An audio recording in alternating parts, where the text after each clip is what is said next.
militant group, and armed banditry. The committee considered the need for such parliaments of Algeria, Burkina Faso, Burundi, Central Africa, Cameroon, Congo, Djibouti, Egypt, Gabon, Ghana,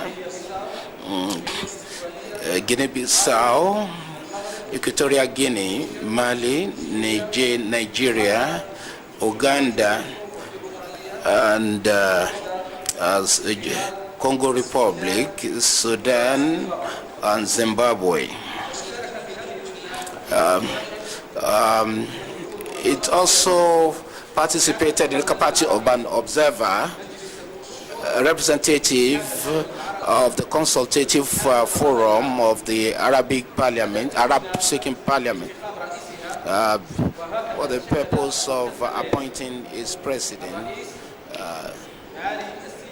His Excellency Mr. Njad Flambo, who is a member of the Cameroonian Council of Elders. And the rapporteur is Mr. Nuruddin Flambo from Algeria, who's making this presentation.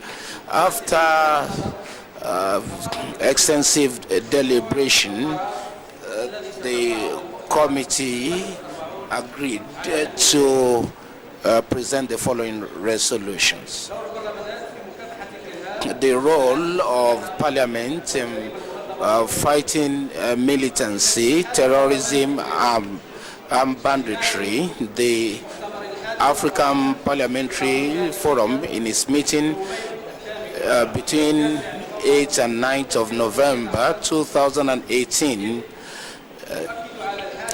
emphasized the need to fight terrorism in its totality, and in all its ramification, given in view of the threat posed by terrorism to security, to peace and development of the continent, there's need to develop some framework and instruments for the purpose of implementing these as agreed upon in Addis Ababa several years ago.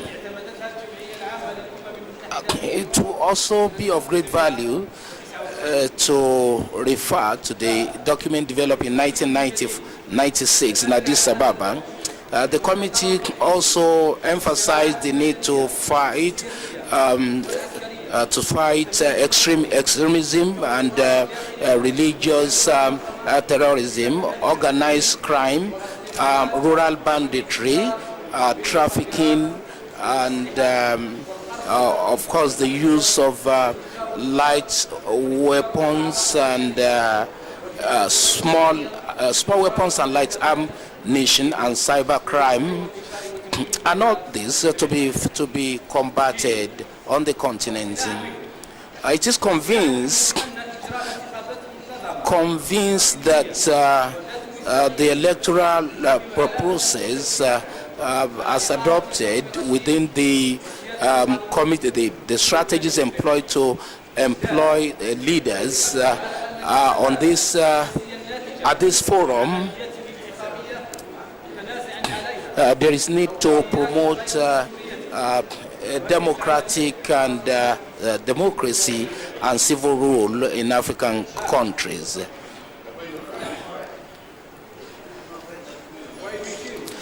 It also, the committee emphasized the need to respect democratic rules and to provide employment opportunities for youth with a view to empowering them. It also emphasized that they need to combat corruption and in its totality, given its negative effect on development. It also consider the need, it agreed that certain regions of the continent are still unsafe, and the committee recommended the need to mobilize resources towards ensuring peace and stability in such part of Africa. It emphasized the need to pay adequate attention to the question concerning to the issue of militant group, given the danger, given the threat, given the enormity of the threat constituted by these groups' development. And then it also emphasized that there is nowhere in the continent where adequate attention is being paid to the prosecution of criminals in a manner that is capable of constituting a deterrent to others. It therefore emphasizes the need to prevent the proliferation and, of course, development of such armed militant groups that are constituting danger. There has always been an emphasis on the need to combat this group, but there hasn't been anything meaningful achieved in that regard. It is now being reiterated that to achieve sustainable development in Africa, there is need to put in place very strong institutions in consonance with democratic principles for such purposes. It also urges Parliament and government to respect human rights and democratic principles, and to employ whatever strategy they can in ensuring peace and stability. There is need to involve the youth in both democratic and political process in a fashion that will make unattractive to them involvement in criminal activities. 5. It urges Parliament and government to put in place educational systems with potency to address the various challenges being faced in the country, on the continent. It also urges government and Parliament to put in place, to adopt legislations that can aid the realization of all these goals. It recommends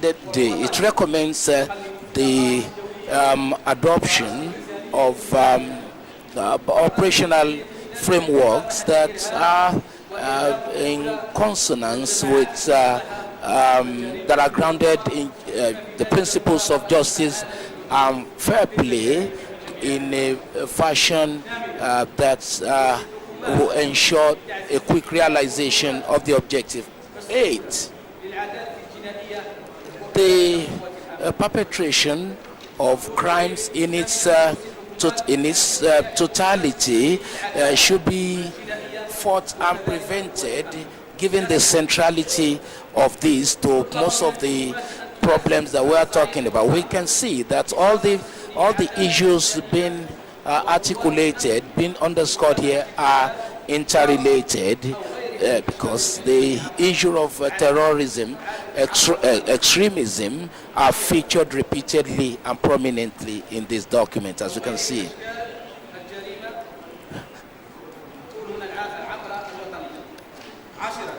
10.